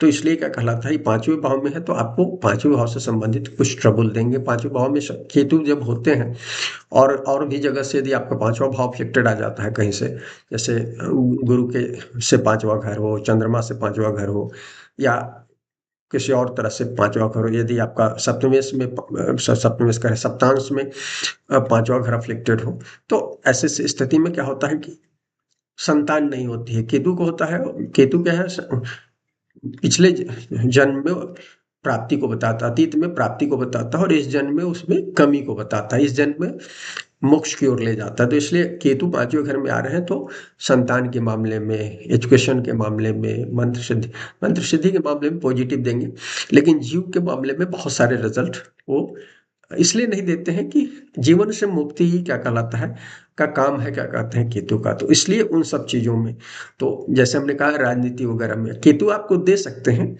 तब दे सकते हैं कि आपकी कुंडली में सूर्य बहुत प्रोमिनेंट होगा, क्योंकि सूर्य की राशि में बैठे हैं 11 महीने तक, तो निश्चित रूप से तब आपको देंगे इस मामले में। अदरवाइज यदि आपकी कुंडली में सूर्य कमजोर है तो निश्चित रूप से संतान, पेट, पेट के लिए हमने पहले भी कहा कि इनके लिए अच्छा नहीं है केतु का गोचर हो रहा, तो आपको इस समय अपने पाचन तंत्र का विशेष रूप से ध्यान रखना है। पत्नी से के माध्यम से प्राप्त होने वाले धन में भी विकास रोग दिखा रहा है, या केतु कई बार खराब महिलाओं से संबंधों को बताता है। पंचम भाव का अफ्लिक्शन जो है बैड कैरेक्टर से आपका रिलेशंस दिखाता है। स्त्री पुरुष दोनों के संदर्भ में ले, स्त्रियां हैं तो बैड पुरुष के साथ आपका होगा, खराब पुरुषों के साथ आपके संबंध होंगे, और पुरुष हैं तो खराब स्त्रियों के साथ आपके संबंध होंगे। तो इस तरह की चीजें होती हैं। या आप क्या कहलाता, और भी मैंने हानि, राजहानि, मतलब जो आपको प्राप्ति की बात मैं कह चुका कि मंत्री पद या वो सब चीजें होंगी, जैसे मैंने भाजपा के एग्जीक्यूटिव प्रेसिडेंट के संदर्भ में बात की, तो उसी तरह से वो चीजें मिलने की जगह क्या कहलाता है, नुकसान दे सकता है। तो वो चीज देखना चाहिए। ये चीज, इस तरह की चीजें हैं। और कहीं ना कहीं सिंह में है तो कुछ स्पेशल आय के साधन दे सकते हैं, स्पेशल लोगों से रिलेशन से आपको दिखा सकते हैं, कुछ आध्यात्मिक मुक्ति से संबंधित कुछ पब्लिकेशन वगैरह आप कर सकते हैं, कविता वगैरह भी करते हैं, ये मुक्ति की कामना से कविताएं लिखी गई हैं, उस तरह की चीजें कर सकते हैं। ये पांचवा भाव स्तर को खासकर प्रकाशन को इंडिकेट करता है। तो लिखने का काम तो थर्ड हाउस से होता है, लेकिन जहां तक प्रकाशक का है पांचवें भाव से होता है। तो उस तरह की चीजें आपके जीवन में हो सकती है। केतु आपके जीवन में होंगे तो आप प्रेरित होकर इस दौर में लोगों को खाना खिलाने या उस सब तरह की चीजें हैं, माने उन पर ध्यान देंगे, संसार के उस चीजों को ध्यान रखिए। देखिए राहु केतु का एक्सेस 5-11 में है, तो राहु का गोचर अच्छा दिख रहा है, केतु का गोचर अच्छा नहीं है, तो इसलिए मैंने केतु के संदर्भ में कहा। लेकिन अब ये देखिएगा, आपकी कुंडली में राहु एक्टिवेट होगा तो केतु शांत रहेगा, लेकिन केतु एक्टिवेट होगा तो राहु शांत हो जाएगा। तो अब इसका रिजल्ट जैसे केतु के लिए जिसका खराब कर रहे हैं, तो उसका जो हम राहु है 11th में एरीज के, राहु अच्छा रिजल्ट देगा, जो हम आगे बताएंगे आपको। लेकिन जब केतु एक्टिव होगा आपका पांचवें भाव का, तो राहु एक्टिव नहीं होगा, तब देख लीजिएगा आपकी आय खराब हो जाएगी, सारी चीजें प्राप्ति से संबंधित जो है भौतिक जीवन की, वो ठीक नहीं रहेगी। लेकिन यदि राहु एक्टिव होगा तो केतु शांत होगा, पांचवें से संबंधित भी ज्यादा दिक्कतें नहीं होगी, जैसे कुछ पेट पाचन संबंधित दिक्कतें हो जाएंगी, कुछ दिक्कतें रहेंगी। जैसे जैसे हम 11वीं के राहु की बात करें, राहु 11वें में बहुत मजबूत हैं। क्यों मजबूत हैं? क्योंकि केतु वहां वो अपनी राशि में है और अपने नक्षत्र शतभिषा से गुजर रहे हैं। तो अब शतभिषा क्या है, इन शतभिषा और 11वां जो है, 11वां है ह्यूमैनिटेरियन कहा जाता है। कुंभ राशि जो है, मैं हमेशा कहता हूं कुंभ राशि में, कुंभ और 8 और 11 नंबर की राशियां जो है वो है बहुत ज्यादा वो इंपॉर्टेंट राशियां हैं। क्यों इंपॉर्टेंट राशियां हैं? कि ये कार्मिक राशियां हैं, ये पिछले जन्म के कर्मों को से जुड़े हुए राशियां हैं। तो इसलिए इसमें जन्म जिन लोगों का होता है वृश्चिक में या कुंभ में, तो ये पिछले जन्म के बहुत सारे बुरे कर्म लेकर जन्म लेते हैं, इसलिए कि इनके जीवन में ट्रांसफॉर्मेशन होना होता है। पराशर ने इसलिए 11वें भाव को, 11वें राशि को सबसे बाधित राशि कहा, बाधित राशि कहा है इसके लिए, मेष के लिए, और साथ में कहा कि सबसे अशुभ भाव कहा है, राशि कहा है, क्योंकि अशुभता देता है वो। क्योंकि जितना इच्छा पूर्ति होगी संसारिक, उतना ही आप गिरेंगे इस लाइफ में, जितना नीचे जाएंगे, जितने अपकर्म करेंगे, पाप कर्म करेंगे, उतने ही ऊपर जाएंगे, और जितने शुभ कर्म करेंगे उतना ही आपको इस संसार में प्रकाशित होने में या संसार में जो अचीवमेंट है वो आपका कम होगा। माने जैसे ही जितना आपको आंतरिक शांति चाहिए, उतना ही आप संसार में आपका योगदान, माने विजिबिलिटी कम हो जाती है, विजिबिलिटी कहना चाहिए, दृश्यता कम हो जाएगी, लोग आपको कम जानेंगे। तो इस संसार में हासिल करने के लिए तो सारे अपकर्म अपकर्म पाप कर्म करने हैं। इस बात को देख लीजिए, सारे टॉप पोजीशन में बैठे हुए लोगों को देखिए ना, कितने अपकर्म करते हैं, कितने पाप कर्म करते हैं। इसलिए ज्यादातर लोगों के बाल बच्चे खराब हो जाते हैं। क्यों हो जाते हैं? इतना भोग करते हैं। तो राहु वहां आए हैं तो भोग को बता रहे हैं, तो भोग करेंगे तो उसके बाद ट्रांसफॉर्मेशन होगा। भाई जब भोग करोगे तभी तो ट्रांसफॉर्मेशन होगा, जीवन में अवनति आएगी। भोग करोगे ही नहीं, वो टॉप पोजिशन। अब जो कर्म कर रहा है, आज अमेरिकी राष्ट्रपति ने वियतनाम के राष्ट्रपति को उठवा लिया, अमेरिकन कोर्ट में पेश कर रहे हैं। तो ये अपकर्म जो है, एक स्वतंत्र देश दूसरे स्वतंत्र देश के, क्योंकि वो बलशाली है इसलिए वो काम किया है, तो कल उसके साथ भी इस तरह से होगा कि भाई कोई दूसरा कोई बलशाली जो इससे ज्यादा रहा होगा, 50 साल के बाद हो, 100 साल के बाद हो, ये होगा कि अमेरिका के किसी राष्ट्रपति को उठाकर वहां के उठाकर क्या कहलाता है अपने कोर्ट में डाल लेगा। दुनिया में ही होता है, जो हम कर्म करते हैं उसको रिपीटिशन होता है, वो 100 साल के बाद हो, 500 साल बाद हो। भाई आज हम हिंदुस्तान में क्या कर रहे हैं, हम हम मस्जिद तोड़ रहे हैं। क्यों मस्जिद तोड़ रहे हैं? 500 पहले पहले 500 1000 साल पहले मुसलमानों ने जो गलतियां की उसकी सजा हम दे रहे हैं। शनि किस तरह से काम करते हैं इस बात देखिए। तो आज आप जो कर रहे हो, आप बलशाली हो तो करो, कल आप जो गलती कर रहे हो उसका भी रिजल्ट आपको भोगना पड़ेगा। ये जीवन की सच्चाई है, हम सबको भोगना है। इसी को अपकर्म कहते हैं। तो इसलिए ग्यारहवा भाव खराब है, तो इसलिए ध्यान रखिए। वीडियो बहुत लंबा हो गया, मैं खत्म करना चाहता हूँ। तो इस बात को ध्यान रखिए कि राहु वहां है, तो जनरली 11वें में गोचर अच्छा कहा गया, लग्न और चंद्रमा दोनों से अच्छा कहा गया है। तो राहु भरपूर आपकी इच्छा पूर्ति में मदद करेंगे। हालांकि शनि नहीं कर रहे हैं, लेकिन राहु। अब कुंडली में देखिए, गुरु का 5वां जो गोचर होगा, जो अंतिम 2 महीने में है, वो आपको बहुत मदद करने जा रहा है। चौथा गोचर थोड़ा सा मदद करने जा रहा है 50%, और 30% क्या कहलाता है आपका थर्ड गोचर कर रहा है। तो अंतिम 2 महीने में आपको बहुत सारा, लेकिन उस 2 महीने में 1 महीने मिलेगा। तो राहु का गोचर आपको मदद कर रहा है, गुरु का थोड़ा सा गोचर, लेकिन शनि का गोचर नहीं मदद कर रहा है। तो कुछ चीजें तो मेष के जातकों को मिली है। हर आदमी को हर खराब समय में भी कुछ चीजें मिलती हैं, तो मेष के जातकों को राहु देने जा रहा है। आपने जो कर्म किए हैं, जो आपके बाप दादों ने, आपने जो कर्म किए, उसके कारण इस जीवन में संसार में आपको देखने वाले जो दृश्यता वाले कुछ कर्म के कारण आपको चीजें मिलेंगी। राहु इसमें मदद करेंगे। क्या मदद करेंगे? बहुत सारी आपकी आय बढ़ सकती है, नौकरी बिजनेस से चीजें होंगी, सरकार से आपको लाभ हो सकता है, विदेश से लाभ हो सकता है। राहु का इफेक्ट है तो विदेश से विशेष रूप से लाभ होगा। नेटवर्क से, नेटवर्क को, बड़े नेटवर्क को राहु रिप्रेजेंट करेगा। यहाँ जो वो है साइंटिफिक डिस्कवरी वगैरह से लाभ हो सकता है। जो लोग साइंटिफिक काम कर रहे हैं, राहु की बड़ी भूमिका होती है। 11वें भाव में है और सद्दिशा में है। वो इब्न आप क्या कहलाता है, यदि मेडिकल फील्ड में काम कर रहे हैं, लोगों के एक मानवता के पक्ष में काम कर रहे हैं, जैसे अब जिन लोगों ने अभी कोविड के समय कोविड से बचने के लिए इजाद किया दवाई है, वो सब ऐसे लोग हैं। तो ऐसे जो बायोलॉजिकल उसमें आप लैब वगैरह में काम कर रहे हैं, साइंटिफिक काम कर रहे हैं, तो ऐसे आप लोगों के लिए चीज़ों को, ऐसे लोगों के लिए बहुत चीज़ें होगा। आप यदि स्पेस में काम कर रहे हैं, 11वें में राहु है तो स्पेस के लिए काम कर रहे हैं, तो ये पीरियड आपके लिए बहुत अच्छा होगा मेष के ऐसे जातकों के लिए जो साइंटिफिक, जो दुनिया के बहुत सारे लोगों के पक्ष में, चूंकि 11वां भाव बहुत सारे लोगों के पक्ष की बात भी करता है। एक तरफ इच्छा पूर्ति की बात करता है व्यक्तिगत, और दूसरी तरफ जब उससे आप ऊपर उठ जाते हो, जब ट्रांसफॉर्मेशन हो जाता है, तो आप दुनिया के लिए काम करते हो। या तो आपके बाप दादे के जमाने में ट्रांसफॉर्मेशन हो गया तो आपको पुण्य मिला है, या पिछले जन्म में पुण्य हासिल किए हो, तो इस समय में शुरू से ही आप लोगों के पक्ष में काम कर रहे हो, दुनिया के पक्ष में काम कर रहे हो। 11वें भाव में मैं हमेशा कहता हूँ, दुनिया के पक्ष में काम करोगे तो आपके जीवन में ट्रांसफॉर्मेशन नहीं होगा, उतार चढ़ाव नहीं होगा। तो यदि आप राहु वो चीज देने जा रहा है, तो जैसा आपका होगा उस तरह से वो होगा। क्या कहलाता है राहु 11वें में? कहते हैं कि राहु, कालिदास ने लिखा है अपनी कृति में कि सात्विक देवताओं की पूजा में भी मदद कर सकता है। तो राहु यदि जैसे गुरु की राशि में है, सूरज की राशि में है, गुरु सूरज और चंद्रमा की राशि, स्पेशली गुरु सूरज की राशि में यदि राहु आपकी कुंडली में है, तो आप सात्विक देवताओं की, वैदिक देवताओं की पूजा करेंगे और आपको क्या कहलाता है सफलता दे सकता है। ये है क्या कहलाता है, इस समय में आपकी बहुत सारी चाहतें पूरी हो सकती हैं। आभूषण से, घर से रिलेटेड बहुत सारी चीज़ें हो सकती हैं। ऑलरेडी मैंने कहा कि क्या कहलाता है, मंत्री पद वगैरह मिल सकता है, जो 5th भाव से बताया। पैतृक संपत्ति वगैरह में भी मदद कर सकता है।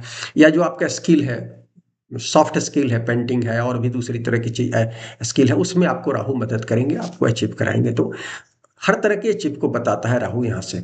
लेकिन ये तब करेंगे जब केतु एक्टिव नहीं रहेगा, केतु शांत रहेगा। यदि 5th का केतु यदि नेगेटिवली आपकी कुंडली में कर्मों के कारण यदि एक्टिव हो जाएगा तो राहु का रिजल्ट आपको नहीं मिलेगा, इस बात को ध्यान रखिएगा। ये सारे सापेक्ष हैं, इसीलिए लोग कहते हैं ना कि आप कह रहे हैं, एक जनरल हम लोग जब बताते हैं, राशिफल बताते हैं, तो लोग कहते हैं कि आपने तो ये कहा था और हो नहीं रहा है मेरी कुंडली में। भाई आपकी कुंडली में हम लीनियर फॉर्म में चीजों को बता रहे हैं, हालांकि मैं कॉम्प्लेक्स फॉर्म करने की कोशिश किया, इसलिए बहुत सारे लोगों को मेरी बातें समझ में नहीं आएंगी। जो लोग सीरियस मोड में एस्ट्रोलॉजी को नहीं सुनते होंगे उनको नहीं समझ में आएगी। जो पहली दफा एस्ट्रोलॉजी सुनने आएगा तो कहेगा क्या बकवास कर रहा है। लेकिन जो सीरियस मोड में होंगे उनको समझ में आएगा। मैं क्या कह रहा हूं कि आपके कर्म के अनुसार है, कैसा कर्म है उस हिसाब से रिजल्ट दे रहा है। राहु ज्यादातर लोगों को 11th में रिजल्ट देंगे, क्योंकि ज्यादातर 99% लोग इस संसार की प्रवृत्ति मार्ग पर चल रहे हैं। लेकिन मैंने निवृत्ति मार्ग पर चलने वाले लोगों के भी रिजल्ट बताए हैं, इसलिए जो 1-2% ही है। हमारे सुनने वालों में मुझे लगता है कि 25-30% निवृत्ति मार्ग वाले लोग भी हैं। हो सकता है कि प्रवृत्ति मार्ग में जो केवल संसार को ही सब कुछ मानते हैं वो भी 75% मानते हो, वैसे ही लोग हैं। लेकिन और उनमें से भी बहुत सारे लोग प्रवृत्ति मार्ग पर जाने वाले हैं, जो मुझे लगता है। तो इसलिए मैं कह रहा हूँ, तो इसलिए मैं ये सब चीजें बता रहा हूँ। तो ये चीजें हैं। और मैं बता रहा हूँ कि भाई आपको जल्दीबाजी नहीं करना चाहिए। और आपको ये जो साल है, मेष के जातकों को, लग्न और चंद्रमा दोनों वालों को मैं कहना चाहता हूँ कि आपको बड़ी शांति से निकालना चाहिए। चंद्रमा के हिसाब से 7:30 का समय चल रहा है, बड़े निर्णय करने का दौर नहीं है। आपको अपने ऑडिट करने का समय है। ओवरऑल जो शनि, चूंकि सबसे मजबूत शनि की स्थिति रहेगी, गुरु 3 राशियों में जा रहे हैं तो गुरु का उतना प्रभाव नहीं दिख रहा है। फिर उसके बाद राहु का, शनि राहु का प्रभाव है। शनि राहु ट्रेजिक कंडीशन को बताते हैं एक तरह से। इसलिए मैं कह रहा हूँ कि मेष के जातकों को शांति से आध्यात्मिक मार्ग पर चलना चाहिए। और शनि मीन में है तो स्पेशली आपको क्या कहलाता है, गुरुओं की पूजा करनी चाहिए, बड़े लोगों की क्या कहलाता है ये करना चाहिए। आपके 9th गुरु हैं, आप गुरुओं की पूजा करेंगे, गुरुओं के पक्ष में काम करेंगे। गुरु जो अभी जा रहे हैं आपके जीवन से, जो लोग गुजर रहे हैं, उनके पक्ष में काम करेंगे। अपने यहाँ जो श्राद्ध का कर्म होता है, जो अपन अश्विन में कहते हैं, उसमें करते हैं, श्राद्ध पक्ष में करते हैं, या अमावस्या वगैरह को करते हैं, शनिवार को करते हैं। तो आपको करते रहना चाहिए इस पीरियड में। घी का दिया, मैं सरसों तेल का दिया जलाना चाहिए पीपल के पेड़ के आसपास में। शनिवार को नहीं हो तो अपने जहाँ जल का जगह है वहां पर आपको जलाना चाहिए इस समय। और स्पेशली आपको काल भैरव वगैरह की पूजा करनी चाहिए, या शनि के डायरेक्ट दशरथ कृत मंत्र जो है वो कर सकते हैं, या ओम शनय मंत्र का जाप करना चाहिए। और मैं कहूँगा कि गुरु का पॉजिटिव भी है, चौथा पांचवा में पॉजिटिव के रूप में देख रहा हूँ, तो गुरु का भी आप मंत्र करें, डायरेक्ट ओम गुरुआय नमः वगैरह कर सकते हैं। और मैं चूंकि आपकी कुंडली में 5वें के स्वामी होते हैं सूर्य, और इम्पोर्टेंट वो होते हैं, मंगल के मित्र हैं। तो और मैं आंतरिक सूरज की पूजा करता हूँ, गायत्री माता की पूजा करता हूँ, तो गायत्री का जाप करता हूँ। तो मैं कहूँगा, और नहीं तो आप हनुमान की पूजा करें।